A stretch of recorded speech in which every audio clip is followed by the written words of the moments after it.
Hey everyone, Mr. Sujano here, your source for gaming, tech, emulation, and open source news. Let's get started.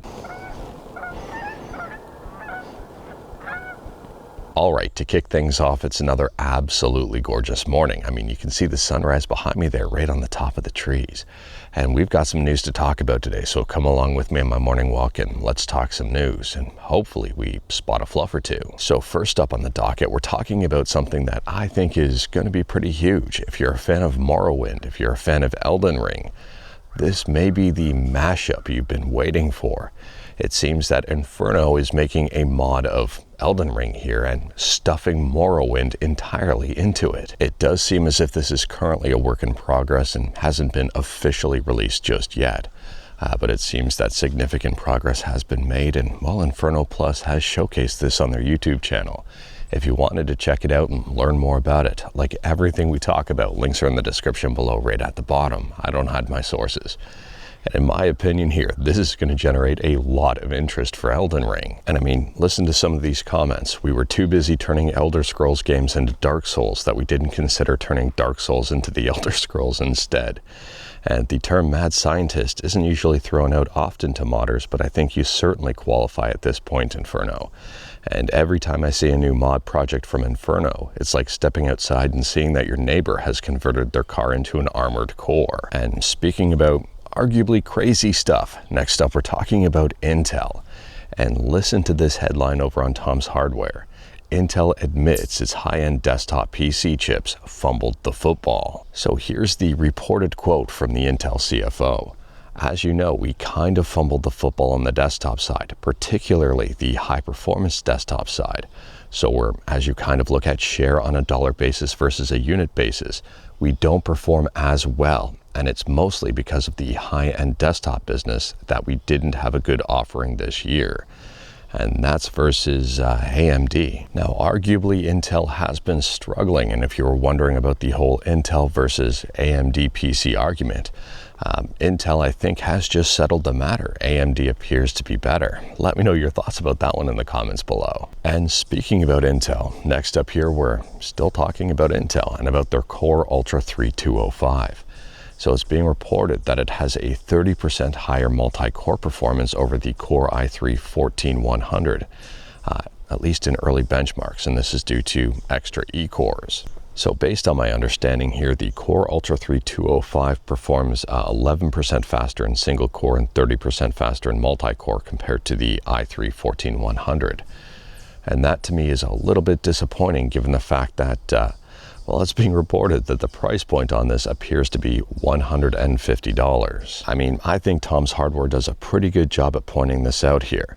Chips like AMD Ryzen 5 7600 and even Intel's previous generation Core i5-14400 are regularly discounted to be about $150, but are superior. Let me know your thoughts about this one in the comments below. Would you be interested in an Intel Core Ultra 3205? Or rather a Ryzen 5 7600, where arguably the Ryzen 5 7600 is 23% faster in multi-core scores. Now, I don't know about you, but based on what I'm seeing here, it does appear that Intel is going to be struggling still with their future chips versus AMD. Maybe Intel can turn it around, who knows here, but we'll have to wait and see. And speaking about hoping something gets better, next up we're talking about something that does get better on a monthly basis and something that's already arguably pretty awesome, and that is MAME. And as per usual, MAME just got a brand new update with a whole bunch of improvements and fixes. Now, for those who may be unaware, MAME stands for Subscribe to Mr. Sujano, or Multiple Arcade Machine Emulator, depending on how you wanted to interpret that. Anyways, at the time of filming, MAME version 0.280 is the latest update. And they say here, one interesting addition this month is a very rare 1986 arcade game, 119. And that's from Corland and Sega. On top of that, they say there's improvements here to Namco System 23 emulation with several more video hardware features emulated. Sound issues in Konami's golfing grates has been fixed properly. There's improvements here to Mega Drive emulation and even more. And continuing to talk about improvements, next up we're talking about Linux and System76. And there's a brand new series of tweets here from System76, and they started out by saying Cosmic's initial setup is complete. Now, Cosmic has been generating quite a bit of interest in the Linux community as it's a brand new desktop environment written in Rust. And a lot of people, I would say a lot of people, are looking forward to this one and waiting to see what happens. Right now it's an alpha, but the beta is right around the corner. And speaking about stuff releasing soon, next up we're talking about Yooka Replaylee. If you're a fan of Yooka-Laylee, you might be a fan of Yooka Replaylee. Anyways, here they got a brand new release date trailer, and the release date is set for October 9. Now, from my understanding, the pricing on this one's very interesting, and I think some people might be excited about it. And for those who were unaware, Yooka Replaylee is a remaster of Yooka-Laylee. Anyways, here it's going to be priced $30 digitally and a 30% discount for people who already own Yooka-Laylee. And physically, this is priced at $50, so the digital version of the game is cheaper than the physical version. And speaking about stuff releasing soon, next up we're talking about Mortal Kombat 2. And if you're a fan of Mortal Kombat 2, the upcoming movie, well, you're not going to be a fan of this announcement. So they've delayed the movie about 7 months overall. So based on my understanding here, Mortal Kombat 2 will be hitting the box office on May 15th, 2026 instead of October 24th of this year. And I guess the rationale behind that is they hope it's going to perform better by releasing it in 7 months' time. Super weird. You think they would have picked that release date initially when they were planning on things as opposed to doing it last minute. I'm assuming that there's something else going on behind the scenes, but I could be wrong about that. Let me know your thoughts about that one in the comments below. Moving on, and we're talking about Metal Gear Solid Delta Snake Eater. And this one is interesting. I've taken a look over on Steam, and it's got a very positive overall review score, and taking a look at OpenCritic and Metacritic, and this game seems to be very well reviewed overall. However, taking a look at this headline from Eurogamer, and I am questioning a few things here. So the headline says, PC modders optimize Metal Gear Solid Delta Snake Eater before Konami does, and adds Hideo Kojima to boot. I mean, Eurogamer goes on to say here, the Metal Gear remake has been criticized for its poor performance, with videos shared on social media of jarring stuttering. In particular, the PS5 Pro version has come under fire. Now, admittedly, I have not played Metal Gear Solid Delta Snake Eater just yet. It is on my ever-growing backlog list of games to play. And based on the Steam ratings, I didn't realize anything was overly wrong with the game. I knew that there was going to be some launch issues. I mean, Konami even admitted to that. But at the same time here, it seems that this is... it's in an interesting place. Normally, Steam reviews reflect the current state of games, and they're not favorable if there are optimization and performance issues. So for those who are currently playing Metal Gear Solid Delta Snake Eater, let me know your thoughts about it in the comments below. And do the reviews match up? Would you say overall it's a very positive rating? And are there performance and optimization issues? And speaking about issues, next up we're talking about the Retroid Pocket Flip 2. Now, we talked about this one in a previous video or two in regards to the hinge problems this console seemed to be having. And it appears the replacements that are being sent out are also having hinge problems. I mean, taking a look at this post here on Reddit, and this person says, well, my replacement unit cracked as well. Yay, within 2 weeks.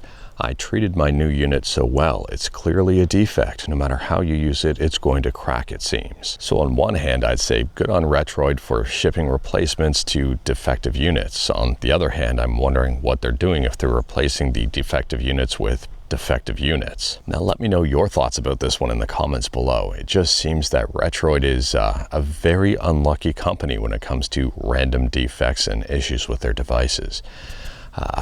I don't know what's going to happen here moving forward for the Retroid Pocket Flip 2, but I would say that this is not a great look. But moving on here, next up we're talking about Sega Saturn emulation with a Sega Saturn emulation you may not be familiar with, and that is Sega Saturn Emulator SSF. And Sega Saturn Emulator SSF just got a brand new update. Now this brand new update has a bunch of fixes, optimizations, and even more here. They say the BIOS calls now executed in native code for improved performance. There's compatibility improvements for titles like Thunder Force 5. They've fixed screen rendering issues on specific GPUs and even more. Next up, this is more of just a heads up than anything, and if you're a fan of Stardew Valley, you're gonna like hearing about this. Concerned Ape, the person behind Stardew Valley, has said over on Twitter, okay, I revealed this at the concert last night, and now the cat's out of the bag. So I will confirm for everyone, there will be a Stardew Valley 1.7 update. No release date, no estimate, but it's happening. And speaking about stuff that's happening, next up we're talking about DreamPotato, which has an amazing emulator name. Anyways, DreamPotato is a Dreamcast VMU emulator and just got a brand new update. So at the time of filming, DreamPotato version 0.1.0 Beta 1 is the latest update. This is a pre-release, so it's not a stable release. There may be bugs, maybe issues. This update has a number of bug fixes and improvements. For example, here they've added keyboard and gamepad mapping UI. They've added an undo load state command. There's bug fixes and even more.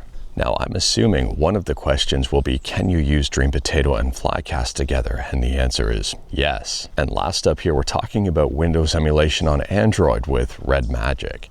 And it appears that someone or some people have got the Redmagic emulator app available on other devices and working on other devices other than Redmagic. However, the performance is nothing really exciting. It seems that there's a number of people who have tried this and realized it's just a fork of Gamehub. This person here says, I just tried it. It's just a fork of Gamehub without the clicking noise and in all Chinese. Same performance, same drivers. Not even worth trying. And last up here, if you're a fan of cardinals and fluffs, well, I'm not letting you down. Here is a beautiful cardinal just in front of me. Based on my experience, cardinals are a little bit more skittish than this and not necessarily as bold to be this close to someone, but this to me is pretty exciting. And this is a very beautiful cardinal. But anyways, that is all I've got for you in this one. Straight to the point, all stuff and no fluff. Or actually, I lied, one fluff, that last cardinal. We talked about a bunch today. Feel free to discuss anything we talked about in the comments below. If you liked this video, leave a like. If you didn't like this video, leave a like. Hit that subscribe button. Check out my other videos. Don't tempt fate. Save your state.